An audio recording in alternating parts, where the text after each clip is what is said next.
Mutual fund investor को जब पैसा किसी म्यूचुअल फंड में नहीं बनता है तो वो ये सोचते हैं कि हमें म्यूचुअल फंड में बदलाव करना चाहिए, फंड को यहाँ पे चेंज करना चाहिए।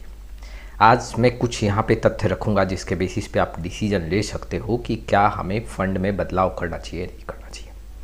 मान लेते हैं कि आपका जो इन्वेस्टमेंट जर्नी है वो 10 साल का है और इस 10 साल के जर्नी में क्या हमें म्यूचुअल फंड में बार बार बदलाव करना चाहिए। म्यूचुअल फंड अगर परफॉर्म नहीं कर रहा है तो कितनी बार हम चेंज करें जिससे हमारे ओवरऑल रिटर्न पे नेगेटिव असर ना पड़े।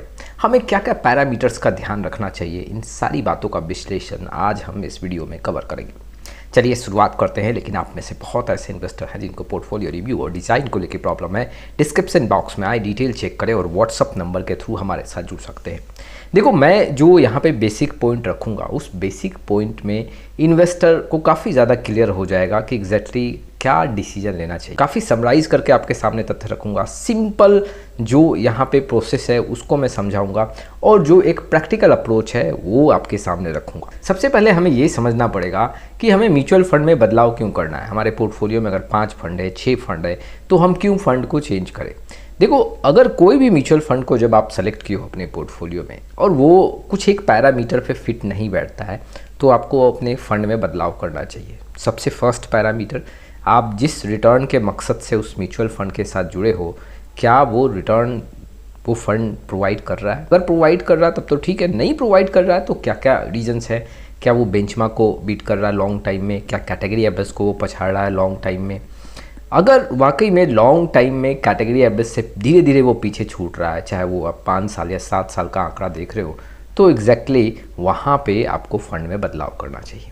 दूसरा जो एक पॉइंट है, अगर आपका मान लो कोई फंड मैनेजर है जो काफ़ी पसंदीदा है तो आपका रिस्क वैसे फंड मैनेजर के डिसीजन से काफ़ी सूट करता है, वो फंड मैनेजर वहाँ पे चेंज हुआ और आने वाले 6 महीने और 1 साल में परफॉर्मेंस जो क्वालिटी है म्यूचुअल फंड का वो डाउन हो गया, तो वहाँ पे आप फंड में बदलाव कर सकते हो। ये भी आपको समझना पड़ेगा, जो म्यूचुअल फंड आपने सेलेक्ट किया, जो भी रिस्क आपने वहाँ पे देखा और रिस्क में अगर कोई चेंजेस होता है, मान लो आपने एक large cap mutual fund select किया और वहाँ पे डाउन साइड प्रोटेक्शन काफ़ी स्ट्रॉन्ग है, रिस्क भी जो है वो काफ़ी कम है, लेकिन धीरे धीरे क्या देखने को मिला कि लार्ज कैप में कुछ परसेंट मिड कैप का एलोकेशन इंक्रीज़ हो गया और उसके साथ ही साथ वहाँ पे रिस्क भी इंक्रीज़ हुआ है और डाउन साइड प्रोटेक्शन यहाँ पे वीक दिख रहा है।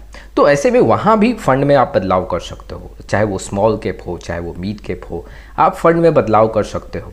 ये भी आपको समझना पड़ेगा कि ओवरऑल आपके पोर्टफोलियो में जो रिटर्न बनना चाहिए, जो आपका रिक्वायरमेंट है, उससे भी कम देखने को मिल रहा है, तो आपके ओवरऑल पोर्टफोलियो में कुछ ना कुछ फंड को लेकर बदलाव करना चाहिए जिससे रिटर्न थोड़ा ज़्यादा हो। ऐसे बहुत सारे पैरामीटर है, मैंने कुछ एक सिंपल पैरामीटर्स आपके सामने रखे हैं। अब क्वेश्चन ये उठता है कि क्या हमें फंड में बार बार बदलाव करना चाहिए। देखो, अगर परफॉर्मेंस की बात है, रिस्क की बात है, क्वालिटी की बात है, तो हमें फंड्स में बदलाव करने चाहिए। पोर्टफोलियो में जो भी फंड्स है उसमें आपको बदलाव करना चाहिए, लेकिन हमें ये भी समझना पड़ेगा कि छोटे छोटे ड्यूरेशन में पोर्टफोलियो के फंड्स में बदलाव नहीं करना चाहिए। 6 महीने 1 साल के इन्वेस्टमेंट जर्नी में आपको बदलाव नहीं करना चाहिए। पहला आपको क्या स्टेप लेना है, जब आपने म्यूचुअल फंड सेलेक्ट किया वहाँ से, जी हाँ, 1.5 से 2 साल तक कोई फंड में बदलाव ना करें, समय दे। क्योंकि देखो, अगर 1 साल में ही परफॉर्मेंस कमज़ोर हुआ, कोई फंड का आपके अकॉर्डिंग रिटर्न नहीं देखने को मिल रहा है, वहाँ पे अगर आप बदलाव कर दोगे तो काफ़ी शॉर्ट ड्यूरेशन में किसी भी फंड के क्वालिटी को आप जज नहीं कर सकते हो। ऐसे में 0 से 2 साल के बीच में आपको जो भी शुरुआती दौर में फ़ंड सेलेक्ट किए हो भरोसा करके कंटिन्यू करना चाहिए। लेकिन शुरुआती दौर में फ़ंड का सिलेक्शन भी सही होना चाहिए। किसी का गाइडेंस ज़रूर ले, सिर्फ वीडियो देख के या फिर कहीं से आप इन्फॉर्मेशन गैदर करके किसी जानने वाले का फ़ंड देख के आप इन्वेस्ट ना करें, क्योंकि शुरुआती दौर में ही गलती कर दोगे तो 2 साल तक तो फिर हो सकता है कि आपको बहुत प्रॉब्लम हो। तो 0 से 2 साल तक आप जो भी इन्वेस्टमेंट स्टार्ट किए हैं उसमें बने रहें। 2 साल के बाद अब आप देख रहे हो कि जो मुझे रिटर्न चाहिए, जो एक पैरामीटर्स है उसके बेसिस पे फंड्स फिट नहीं बैठ रहे, तो आप लॉन्ग टाइम का व्यू देख के ऐसे फंड्स को आप चेंज कर सकते हैं। लेकिन ये भी समझना पड़ेगा, बार बार हर साल फंड में बदलाव करना आपके पोर्टफोलियो के लिए सही नहीं है। 10 साल के इन्वेस्टमेंट जर्नी पे मैं इन्वेस्टर को हमेशा एडवाइस करता हूँ कि 5 से 6 साल शुरुआती दौर में आप फंड में बदलाव करो। ऐसा गलती ना करो जिससे, जी हाँ, आपको नुकसान देखने को मिले, रिटर्न कम देखने को मिले। हर साल अगर आप फंड में 2 से 3 बदलाव कर रहे हो तो एग्जैक्टली फंड को टाइम नहीं मिलेगा अच्छा रिटर्न देने के लिए, कंपाउंडिंग वहाँ नहीं होगा।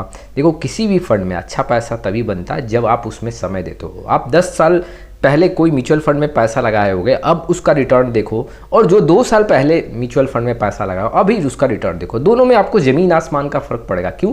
क्योंकि आपने किसी फंड में समय दिया। तो जब तक आप ज़्यादा समय नहीं दोगे, जी हाँ, कंपाउंडिंग का आपको बेनिफिट देखने को नहीं मिलेगा। छोटे छोटे समय में फंड को बदलते जाओगे तो जहाँ पे रिटर्न ज़्यादा मिलना चाहिए, जहाँ पे एनएवी सस्ता है, अगर आप रखते 10 साल तक तो वहाँ पे एनएवी सस्ता का आपको बेनिफिट मिलता, वो आपको देखने को नहीं मिलेगा। कंपाउंडिंग थोड़ा सा यहाँ पे वीक होता हुआ देखने को मिल सकता। अगर मान लो 10 साल के इन्वेस्टमेंट जर्नी में आपने 8 से 10 बार फंड में बदलाव किया, तो हो सकता है कि 10 बार जो आपने फ़ंड बदलाव किया उसमें से 2 से 3 बार आप कुछ ब्लंडर मिस्टेक कर लो, कोई गलत फंड का सिलेक्शन कर लो और वहाँ पे आपका रिटर्न काफ़ी नेगेटिव हो जाए।